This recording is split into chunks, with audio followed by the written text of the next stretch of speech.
देखिए, माता का त्यौहार है और माँ को जिताना है, यही हम सोच के चल रहे हैं आगे।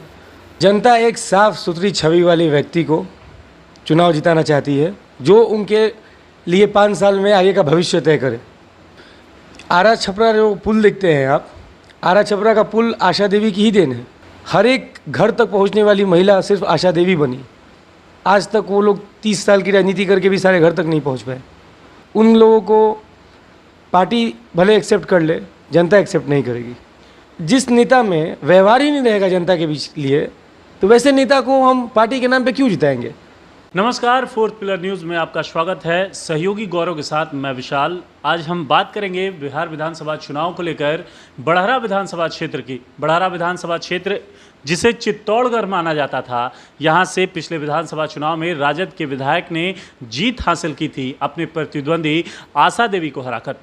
वह इस बार निर्दलीय मैदान में उतर चुकी है और भाजपा ने राघवेंद्र प्रताप को टिकट दिया। आरजेडी ने फिर से भरोसा जताते हुए सरोज यादव को। ऐसे में जन अधिकार पार्टी के प्रत्याशी भी मैदान में हैं, लेकिन निर्दलीय आशा देवी मैदान में उतरी हैं। और इतना ही नहीं, जिस तरह से भोजपुर जिले के 7 विधानसभा क्षेत्र की बात करें तो कहीं पर देवरानी जेठानी मेरे के बीच लड़ाई है, तो कहीं भावा भासुर के बीच। ऐसे में युवा वर्ग जनसंपर्क लगातार कर रहे हैं। किसी का बेटा कर रहा है जनसंपर्क, किसी का भाई। और इसी कड़ी में हम आज बात करते हैं जो निर्दलीय प्रत्याशी आशा देवी हैं, उनके बेटे ऋषभ, जो कि एक शिक्षित युवा भी है और युवाओं की बात भी करते हैं। उनसे हम जानते हैं कि चुनाव को लेकर उनका क्या एजेंडा है और चुनाव को लेकर उनके दिमाग में क्या है, वह हमारे साथ शेयर करेंगे। उनसे हम बात करते हैं। बहुत बहुत धन्यवाद आपका ऋषभ जी हमारे चैनल में।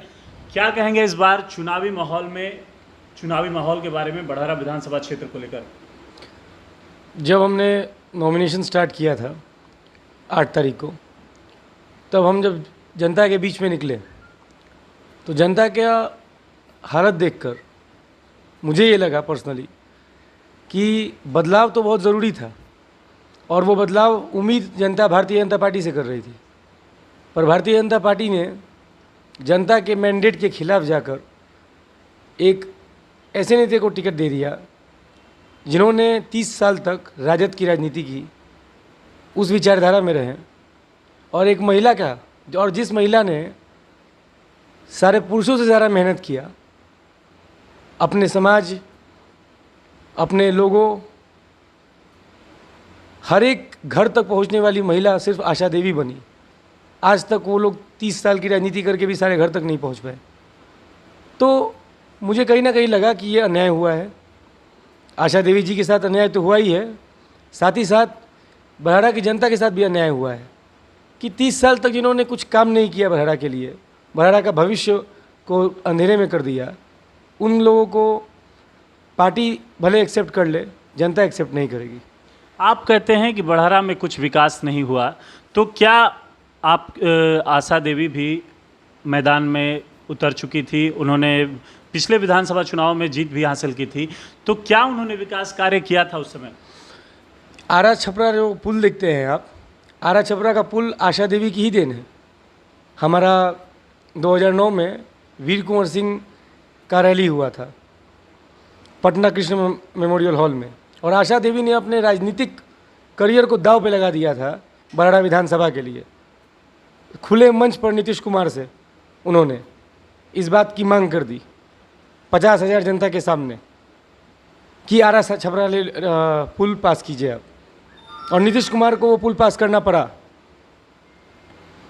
तो जब उन्होंने अपनी राजनीतिक करियर को दांव पे लगाने वाली औरत जनता के लिए, और उस औरत का टिकट कटना दुर्भाग्यपूर्ण है। देखिए, टिकट कटने की बात है जहाँ तक आपने बोली, यहाँ से भाजपा ने तो राघवेंद्र प्रताप को टिकट दिया, आरजेडी दोबारा सरोज यादव को टिकट दी, तो इस बीच में आप कहाँ पाते हैं अपने आप को?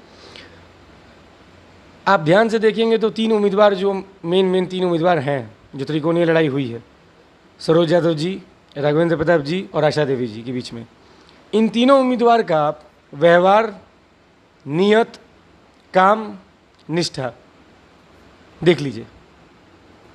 एक नेता जो हमारे हैं आदरणीय राघवेंद्र प्रताप जी, उनका व्यवहार, सरोज यादव जी का व्यवहार और आशा देवी जी का व्यवहार तुलना पात्र है। अगर आप गरीब जनता के पास बीच में जाते हैं तो आप किसी भी जनता से पूछ लीजिए, चाहे वो आशा देवी को वोट करते हों या आशा देवी को वोट ना करते हों, उनका व्यवहार उनके प्रति क्या है। तो जिस नेता में व्यवहार ही नहीं रहेगा जनता के बीच लिए, तो वैसे नेता को हम पार्टी के नाम पे क्यों जिताएंगे। आप लगातार जनता के बीच जा रहे हैं, अपनी मां के समर्थन करने के लिए जनता से अपील भी कर रहे हैं। क्या जनता का इस बार क्या मुद्दा है, जनता क्या चाहती है? कि जनता एक साफ सुथरी छवि वाले व्यक्ति को चुनाव जिताना चाहती है, जो उनके लिए 5 साल में आगे का भविष्य तय करे। और भविष्य कैसा होना चाहिए, ये 2020 चल रहा है, तो विकास भी 2020 के अनुसार होना चाहिए।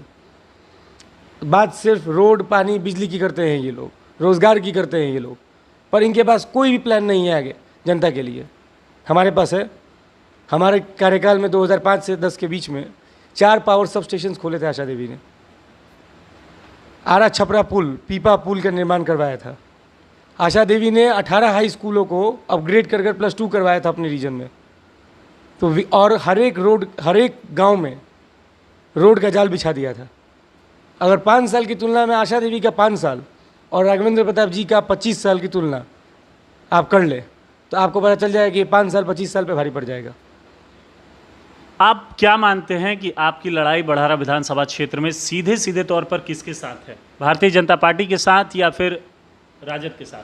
हमारी लड़ाई सरोज यादव जी के साथ है, क्योंकि हम आज भी अपने आप को दिल में कहीं ना कहीं वही समाज से जोड़ते हैं जो समाज से हम लोग निकले हैं या निकाले गए हैं।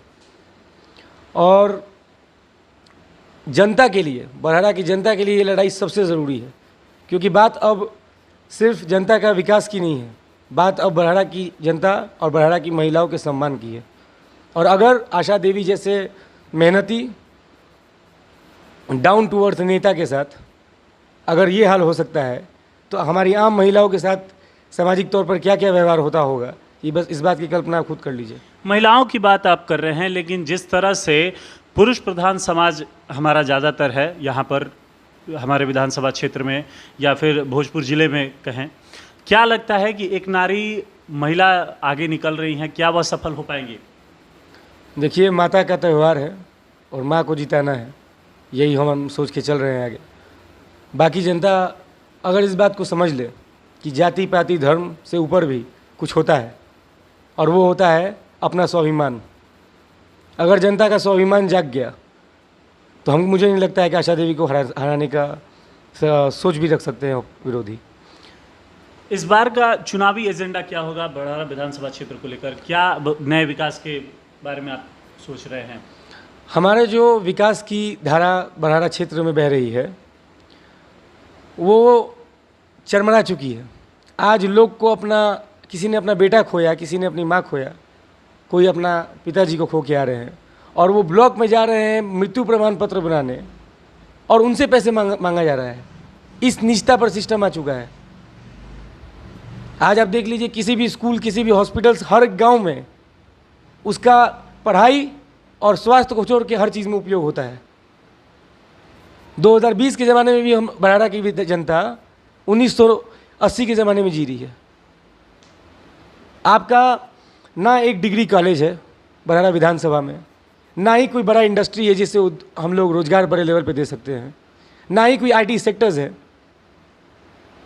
तो हमें ये इस बात को देखना है कि हम अपना 5 साल का भविष्य चुन रहे हैं या किसी पार्टी का झंडा किसी बेदाग उम्मीदवार को झेलना सोच रहे हैं। ये हमें डिसाइड करना है। आप एक शिक्षित युवा हैं और युवाओं के लिए क्या करेंगे? युवाओं के लिए हमने 4 पॉइंट्स रखे हैं जो सबसे ज़रूरी हमने समझा। सबसे पहला रोज़गार के लिए हम एक बड़े इंडस्ट्री का स्थापना करने का बड़हरा विधानसभा में सोच रहे हैं, जिससे बड़े पैमाने पर हम सभी जाति, सभी धर्मों के लोगों को नौकरी प्रोवाइड कर सके और उन्हें दिल्ली और बॉम्बे ना जाना पड़े अपने परिवार को छोड़कर इस हालत में। दूसरा, हम सारे स्कूल्स और सारे स्वास्थ्य केंद्र जो गांव में हैं उनका मरम्मत कराकर, या जहां नहीं है उनका निर्माण कराकर, और उसमें 24 घंटा सीसीटीवी के थ्रू सर्वेलेंस करेंगे कि वहाँ पर मास्टर साहब सही समय पे आ रहे हैं कि नहीं आ रहे हैं, डॉक्टर साहब सही समय पे आ रहे हैं कि नहीं आ रहे हैं, 24 घंटा इमरजेंसी सेवा खुला है कि नहीं खुला है, ये सीसीटीवी कैमरा के थ्रू हम लोग सर्वेलेंस करेंगे। तीसरा, खेल कूद को, क्योंकि मैं खुद एक अंडर 15 क्रिकेट तक खेला हूँ और अंडर 16 में नहीं जा पाया किसी कारणों से, तो मैंने सोचा कि कम से कम बड़हरा की जनता को ये सौभाग्य ज़रूर मिले। इसलिए हर एक पंचायत में फील्ड के साथ लाइट की व्यवस्था की जाएगी और जितने भी मेरे नौजवान भाई हैं जो सोचते हैं कि खेल कूद में ही उनके आगे का जीवन व्यतीत करें, तो उनको मैं पटना या दिल्ली के राष्ट्रीय स्तर तक पहुंचाने की जिम्मेदारी लेता हूं। जिस तरह से आपकी लोकप्रियता इन दिनों बढ़ रही है, आप जनता के बीच जा रहे हैं, युवा काफ़ी आपके साथ देखे जा रहे हैं जी, तो क्या माना जाए कि आप भी राजनीति में आ सकते हैं कभी आगे के दिनों में? राजनीति में आना मेरा मकसद नहीं है, पर समाज सेवी बनना मेरा मकसद ज़रूर है। मेरे परिवार पिछले 60 सालों से समाज सेवा करते आ रहा है। मेरे बाबा स्वर्गीय राजनाथ सिंह जी अपनी जान भी गंवा चुके हैं लोगों की सेवा करने में, और मेरे पापा ने इतना संघर्ष किया है हमारे समाज के लिए। वीर कुंवर सिंह यूनिवर्सिटी की स्थापना, आरा सासाराम रेलवे लाइन की स्थापना, तो ये हमारे राजनीतिक में आने से पहले भी हम उससे 60 सालों से हम संघर्ष कर रहे हैं। तो राजनीतिक पद हमारा मकसद नहीं था कभी भी, और ना ही मकसद आज भी था, पर लोगों की हालत देखकर हमें लगा कि लोग आशा देवी को डिज़र्व करते हैं और किसी को डिज़र्व नहीं करते हैं। चलिए, बहुत बहुत धन्यवाद आपका ऋषभ जी।